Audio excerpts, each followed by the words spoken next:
ही friends, स्वागत है आप सभी का हमारे यूट्यूब चैनल टॉपर्स वर्क में। आज मैं आपको नोट्स प्रोवाइड कराने वाली हूँ इंडियन नेशनल आर्मी पर। हम देखेंगे इंडियन नेशनल आर्मी, फिर ये किस तरह जब ये एक्शन में आती है हम वो देखेंगे। फिर हम देखेंगे कि ये फेल क्यों जाती है, इसके फेलियर्स, और फिर देखेंगे हम इसका इम्पैक्ट। तो ये सब आज हम डिस्कस करेंगे। सो इस पर तो वैसे जनरली शॉर्ट नोट ही आते हैं। So let's begin. सो नाम ही है इंडियन नेशनल आर्मी। तो इसके सोल्जर्स कौन थे, इस आर्मी के सोल्जर्स जो सैनिक थे वो कौन थे? तो इसमें नॉर्मल सोल्जर्स नहीं थे दोस्तों। इसके सोल्जर्स वैसे सैनिक थे जो वॉर ख़त्म होने के बाद जो अपोजिट कंट्री थी उसके द्वारा बंदी बना लिए गए थे। ठीक है, तो वो सारे जो लोग थे उन सबको एक जगह करके एक आर्मी खड़ी की गई थी, उसे ही कहा जाता है इंडियन नेशनल आर्मी। और ये पूरा जो आइडिया था ना कि जो कैप्टिव जो सोल्जर्स है उनसे एक आर्मी खड़ी की जाए, ये पूरा आइडिया कैप्टन मोहन सिंह का था। तो अगर उनके दिमाग में ये आइडिया नहीं आता तो ये इंडियन नेशनल आर्मी शायद होता ही नहीं एक्चुअली।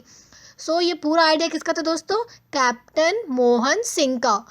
तो सेकेंड वर्ल्ड वॉर में जब जापान और ब्रिटेन जब आपस में ये भिड़े थे तो वहाँ ब्रिटेन की हार हुई। तो बहुत सारे ब्रिटिश सैनिक को जापान ने बंदी बना लिया। युद्ध के बाद ऐसा होता है ना कि जो चीज़ें मिली प्लंडर कर लिया, जो सैनिक उनके थे उन सबको बंदी बना लिया। तो यही यहाँ भी होता है। तो ब्रिटेन के बहुत सारे सैनिकों को बंदी बना लिया गया जापान के द्वारा। बट ब्रिटेन की तरफ से हम इंडियंस भी तो लड़ रहे थे ना उस समय। तो इन अ वे हम देखें कि बहुत सारे इंडियंस को एक्चुअली मतलब बंदी बना लिया गया। ठीक है। सो कैप्टन मोहन सिंह ने सोचा कि क्यों ना ये जो बंदी जो भारतीय हैं उनसे ही हम एक सेना खड़ी करें भारत को आज़ादी दिलाने के लिए। क्योंकि जापान की भी ब्रिटेन से एंटी चल रही थी, है ना, दोनों में लड़ाइयाँ चल रही थी, वर्ल्ड वॉर चल रहा था। और इंडिया को भी गुलाम तो ब्रिटेन ने ही बना रखा था। तो अगर ये लोग स्वतंत्रता के लिए लड़ेंगे, मतलब ब्रिटिश के अगेंस्ट लड़ेंगे, तो यहाँ जापान का भी एम्बिशन पूरा हो रहा है। और एक जापानी जो मेजर था उनका नाम था फुजियामा, वो फिर कैप्टन मोहन सिंह का ये जो आइडिया था उसको वो सपोर्ट भी करते हैं। तो फिर 1942 में एक कॉन्फ्रेंस बुलाई जाती है। ठीक है, और उस कॉन्फ्रेंस में इंडियन इंडिपेंडेंस लीग का गठन किया जाता है। और इस कॉन्फ्रेंस के साथ ही कुछ टाइम बाद फिर बैंकॉक में भी एक कॉन्फ्रेंस बुलाया जाता है। ठीक है, और वहाँ पर रास बिहारी बोस को इंडियन इंडिपेंडेंस लीग का प्रेसिडेंट या फिर आपको चेयरमैन बना दिया जाता है। और साथ ही इंडियन नेशनल आर्मी खड़ी की जाए इसका भी डिसीजन ले लिया जाता है। सो पहले बना हमारा क्या, इंडियन इंडिपेंडेंस लीग। उसके बाद रास बिहारी बोस को इसका चेयरमैन बनाया गया। और वहीं बैंकॉक के ही कॉन्फ्रेंस में ये भी डिसीजन लिया गया कि अब एक इंडियन नेशनल आर्मी खड़ी की जाएगी। फ्रेंड्स, इस चैनल पे आपको हिस्ट्री के सभी सब्जेक्ट के नोट्स मिल जाएंगे, चाहे वो हिस्ट्री ऑफ एशिया हो, यूरोप हो, इंडिया हो, चाइना एंड जापान हो, अमेरिका। एक्चुअली इन शॉर्ट में कहूँ तो बीए हिस्ट्री और एमए हिस्ट्री का पूरा सिलेबस आपका यहाँ कवर किया जा रहा है। सो फटाफट से चैनल को दोस्तों अभी के अभी सब्सक्राइब कर ले। तो हम देख रहे थे रास बिहारी बोस के बारे में, उनको बना दिया गया चेयरमैन। सो अब हम कुछ रास बिहारी बोस पर डिस्कशन करते हैं। सो रास बिहारी बोस एक ये भी एक बहुत ही ग्रेट फ्रीडम फाइटर रहे हैं। 1915 में ये जापान भाग गए थे because of failed revolutionary activities, है ना, बहुत सारे ये रिवॉल्यूशनरी एक्टिविटीज़ कर रहे थे लेकिन वो सब फेल हो रहे थे। तो ये भागकर कहाँ चले आते हैं? जापान। और जापान में रहकर ये बहुत सारे एफर्ट्स लगाते हैं। किस लिए? जापानीज़ को पटाने के लिए। ठीक है, कि जापानीज़ को पटा लेता हूँ ताकि ये लोग हमें असिस्ट करें भारत को आज़ादी दिलाने में। ठीक है, तो टोक्यो में इन्होंने एक इंडियन क्लब भी स्टार्ट किया था। किसने? रास बिहारी बोस ने। एंड ये काफ़ी इम्प्रेस्ड भी थे सुभाष चंद्र बोस से। जब रास बिहारी बोस को पता चला कि कैप्टन मोहन सिंह के द्वारा सिंगापुर में एक इंडियन नेशनल आर्मी खड़ी की जा रही है, then he feel so excited, है ना, कि वो भी यही करना चाह रहे थे, कैप्टन मोहन सिंह भी यही करना चाह रहे थे। और मोहन सिंह तो एक आर्मी भी खड़ी कर रहे हैं इस चीज़ के लिए। तो यहाँ पे उन दोनों की एम मिल रहा है, एम्बिशन मिल रहा है, तो ही फील वेरी एक्साइटेड। और रास बिहारी बोस जी चल पड़ते हैं साउथ ईस्ट एशिया की ओर, क्योंकि वो तो टोक्यो में रह रहे थे ना, तो वहाँ से वो निकल पड़ते हैं सिंगापुर की तरफ। और फिर बैंकॉक में एक कॉन्फ्रेंस होती है जहाँ आईएनए को इंडियन इंडिपेंडेंस लीग के अंडर कर दिया जाता है और रास बिहारी बोस को चेयरमैन बना दिया जाता है। और बैकग्राउंड में सुभाष चंद्र बोस की भी एक स्टोरी चल रही थी।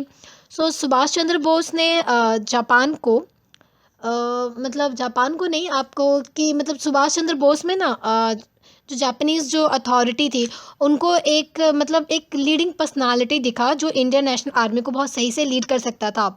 सो फिर क्या था, सुभाष चंद्र बोस जी को सिंगापुर बुलाया जाता है और आईएनए और इंडियन इंडिपेंडेंस लीग दोनों का पूरा कार्यभार सौंप दिया जाता है। पर पहले तो ये रास बिहारी बोस को दिया गया था ना, लेकिन रास बिहारी बोस जी भी खुशी खुशी सुभाष चंद्र बोस को ये अपना सारा ये जो इंडियन इंडिपेंडेंस लीग और जो आईएनए का कार्यभार था ये पूरी तरह से सौंप देते हैं। और ये सब होता है 1943 में। उसके बाद जो रास बिहारी बोस जी थे उनको लंग्स में कुछ प्रॉब्लम रहती है और 1945 में रास बिहारी बोस जी की डेथ भी हो जाती है। लेकिन 1943 तक हम यहाँ देखते हैं कि उन्होंने ट्रांसफ़र कर दिया है जो सारी जो पावर्स थी आईएनए की और इंडियन इंडिपेंडेंस लीग की, वो सब उन्होंने सुभाष चंद्र बोस को सौंप दी है। फ्रेंड्स, आपको हमारे चैनल पर हिस्ट्री के बहुत सारे प्रीवियस ईयर क्वेश्चन पेपर भी मिल जाएंगे, तो चैनल को अभी के अभी सब्सक्राइब कर ले, क्योंकि इस चैनल पर मैं आपको असिस्ट करूँगी इन गेटिंग नोट्स। तो आपको नोट्स बनाने की झंझट से अब मिल चुकी है राहत। So must subscribe the channel and press bell icon. And friends, previous year question के लिए आप हमारे चैनल के प्लेलिस्ट को ज़रूर चेक करें। तो सुभाष चंद्र बोस हम डिस्कस कर रहे थे।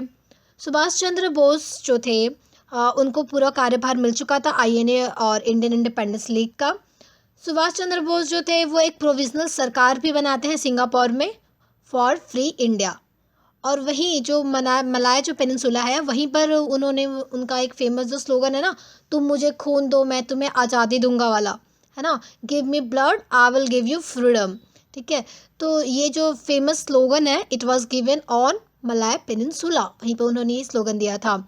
जापानीज़ आर्मी जो है वो अंडमान एंड जो निकोबार आइलैंड था वो आईएनए को सौंप देती है और यहाँ से शुरू होता है आईएनए द्वारा महासंग्राम। In short, heroic struggle of INA for India's independence. Bharat की आज़ादी के लिए आईएनए यहाँ से शुरू करता है युद्ध। तो अब आ चुकी है हमारे आईएनए एक्शन में। तो अब हम देखते हैं आईएनए का action. But before that, if you are finding this video helpful then please press the like button. And आपकी कोई भी क्वेरी हो फ्रेंड्स, चाहे आपको किसी भी टॉपिक पर नोट्स चाहिए हो, तो फटाफट से हमें कमेंट करें, because I am here to help you all the time. And subscribe तो कर ही लेना, ठीक है, and I am damn sure आपने कर भी लिया होगा। सो कुछ फेमस ब्रिगेड्स बनती है आईएनए की, जैसे कि Subhash brigade, Gandhi brigade, Nehru brigade, Rani Jhansi brigade, ये सब फेमस ब्रिगेड्स थी। ठीक है, टुकड़ियाँ होती है ना सेना की, वही थी ये। सो इंडियन नेशनल आर्मी का हेड क्वार्टर जो है वो रंगून में शिफ्ट किया जाता है। रंगून से वैसे आपको कुछ याद आया होगा फ्रेंड्स, है ना, यहीं पर जो बहादुर शाह जफर थे उनको भी अंग्रेज़ों द्वारा एग्जाइल कर दिया गया था ना। बहुत से बच्चों को मुझे लग रहा है गाना भी याद आ रहा है रंगून से, याद आ रहा, मेरे पिया गए रंगून डेजर्ट डैस। चलो ठीक है, आगे बढ़ते हैं। सो अब आईएनए को ये सारी चीज़ें करने के लिए पैसे भी तो चाहिए, फंड्स चाहिए, तो ये सब कहाँ से आ रहे थे। तो जो विदेशों में रहने वाले जो भारतीय थे वो मनी और मटेरियल के फॉर्म में हेल्प करते हैं। और फिर जय हिंद और दिल्ली चलो का नारा भी दिया गया था आईएनए के द्वारा। 1944 में सुभाष चंद्र जो बोस थे उन्होंने आज़ाद हिंद रेडियो से महात्मा गांधी जी को पहली बार फादर ऑफ द नेशन कहकर ग्रीट किया था। ये बहुत इंपॉर्टेंट पॉइंट है फ्रेंड्स। आज़ाद हिंद रेडियो से सुभाष चंद्र बोस ने गांधी जी को फादर ऑफ द नेशन कहा था और पहली बार ये कहा गया था गांधी जी को। सो आईएनए का बटालियन जो शाहनवाज के अंडर था उसको जापानीज आर्मी के साथ इंडो बर्मा बॉर्डर पर भेजा जाता है इम्फाल कैंपेन में पार्ट लेने के लिए। पर वहाँ आईएनए के साथ बहुत भेदभाव किया जाता है। जापानीज़ उन्हें प्रॉपर राशन नहीं देते थे और सारे जितने भी जो मीनियल वर्क्स होते थे ना वो सब उनसे करवाते थे। इससे आईएनए का मनोबल काफ़ी टूट चुका था, है ना, कि हम यहाँ सफाई और ये सब करने थोड़ी आए हैं, सारे अब मतलब अपना आप हमसे करवा रहे हो अपने सारे काम। तो they were very disgusted and demoralised. But finally 18 March 1944 को ये जो आज़ाद हिंद फौज थी ये बर्मा बॉर्डर को क्रॉस करके भारत की भूमि में पहुंच जाती है और वहाँ पे हमारा तिरंगा झंडा भी फहराते हैं ये लोग। फिर वहाँ पे झंडा फहराते हैं, कुछ नारे भी लगाए जाते हैं जैसे कि नेताजी जिंदाबाद, जय हिंद, ये सारे नारे लगाए जाते हैं। 3 महीनों तक आईएनए वहाँ मिलिट्री एडमिनिस्ट्रेशन संभालती है। But however INA Imphal campaign में फेल हो जाती है और इम्फाल को कैप्चर नहीं कर पाती है। अब हम कुछ रीजंस देखते हैं कि वो फेल क्यों हो गए। वो भारत की भूमि तक तो पहुंच चुके थे ना, पर वो फेल क्यों हो जाते हैं, हम पॉइंट्स में देखते हैं। पहला रीज़न था कि जापान जो था वो ज़रूरत की चीज़ें उन्हें सप्लाई नहीं कर पा रहा था। एंड सेकेंडली जापान उन्हें एयर कवर भी नहीं दे पाया। ठीक है, एयर कवर आप समझ रहे हो ना, मतलब एयरफोर्स से उनकी हेल्प कर पाना, वो नहीं दे पाया। थर्डली वेदर भी काफ़ी ख़राब था, मानसून का समय था, इसकी वजह से उनका मूवमेंट काफ़ी हैम्पर हो रहा था, वो आगे नहीं बढ़ पा रहे थे। ठीक है, ये भी एक रीज़न था इनके फेलियर का। एंड जापान जो था सेकेंड वर्ल्ड वॉर में सरेंडर कर चुका था और जर्मनी को भी काफ़ी ज़्यादा नुकसान उठाना पड़ा था। ये दोनों ही बल्कि आईएनए को सपोर्ट कर रहे थे, लेकिन ये दोनों ही कमज़ोर पड़ चुके थे, तो ये आईएनए को कहाँ से ही सपोर्ट करेंगे। और इनके सपोर्ट के बिना आईएनए के पास क्या ही सहारा बचेगा, कोई सहारा ही नहीं बचा इनके पास। तो जब ये सब हो रही थी चीज़ें कि लाइक इनका मूवमेंट हैम्पर हो गया, ये आगे नहीं बढ़ पा रहे हैं, तो उतने देर में ना ब्रिटिश को मिल गया टाइम, और उतने टाइम में उसने अपनी पूरी लगभग सेना अपनी बुला ली इम्फाल में, और फिर तो हुई लड़ाई, लेकिन तब तक ब्रिटिश पूरी अपनी सेना इकट्ठा कर चुकी थी। आईएनए के पास तो कोई सहारा बचा ही नहीं था, बट जितनी भी उनके पास रिसोर्सेज थी उन्होंने उसमें काफ़ी ब्रेवली फाइट किया। 18 अगस्त 1945 को ये खबर आती है कि सुभाष चंद्र बोस जो थे वो ताइपेई जाते हुए एयर क्रैश में उनकी डेथ हो गई। पर कुछ लोग इस बात पर बिलीव नहीं भी करते हैं और कुछ लोग करते भी हैं। लाइक मे भी ऐसा हो सकता है कि ये उनका प्लान था गायब होने का, है ना, क्योंकि जैसे ही ये फेल हुआ उसके 2 दिन बाद 18 को ये गायब हो गया। ठीक है, जिससे डेथ मतलब इनकी डेथ की खबर आई, तो मे बी ये डिसअपेयर हो गए होंगे, इनका प्लान होगा, या फिर मतलब कुछ भी हो सकता है, नहीं कि आज तक ये तो एक मिस्ट्री ही है कि वो कहाँ गए। नाउ वी विल सी इसका क्या इम्पैक्ट था, इसका क्या प्रभाव पड़ा। बट बिफोर डैट, अगर आपको ये वीडियो समझ आ रहा है फ्रेंड्स, तो लाइक एंड सब्सक्राइब करने में आप कंजूसी क्यों कर रहे हो। फटाफट से लाइक एंड सब्सक्राइब बटन को हिट करें एंड बेल आइकन को ज़रूर प्रेस करें। एंड फ्रेंड्स, अगर आपको किसी भी टॉपिक पर नोट्स चाहिए तो आप हमें कमेंट कर सकते हो। टॉपिक, आपको जिस टॉपिक पे नोट्स चाहिए, आपके पेपर का नाम, और फ्रेंड्स अपनी यूनिवर्सिटी भी आप ज़रूर मेंशन करना, क्योंकि इससे चीज़ें मेरे लिए थोड़ी कन्वीनियंट हो जाती है आपके लिए नोट्स अरेंज करने के लिए। ये 3 चीज़ें आप ज़रूर मेंशन करना, topic, subject and your university. अब हम कुछ पॉइंट्स में इस आईएनए का जो एक्शन था इसका हम कुछ इम्पैक्ट देखते हैं। ब्रिटिश को अब समझ आ चुका था कि अब वो इंडियन सोल्जर्स पर पूरी तरह भरोसा नहीं कर सकते। वक्त पड़ने पर वो भी ब्रिटिश राज के अगेंस्ट हो सकते हैं, क्योंकि जो सोल्जर्स आईएनए में थे वो थे तो एक्चुअली में एक टाइम पे ब्रिटिश जो आर्मी थी उन्हीं के पार्ट थे ना, लेकिन वो वहाँ पे युद्ध के बंदी बन गए।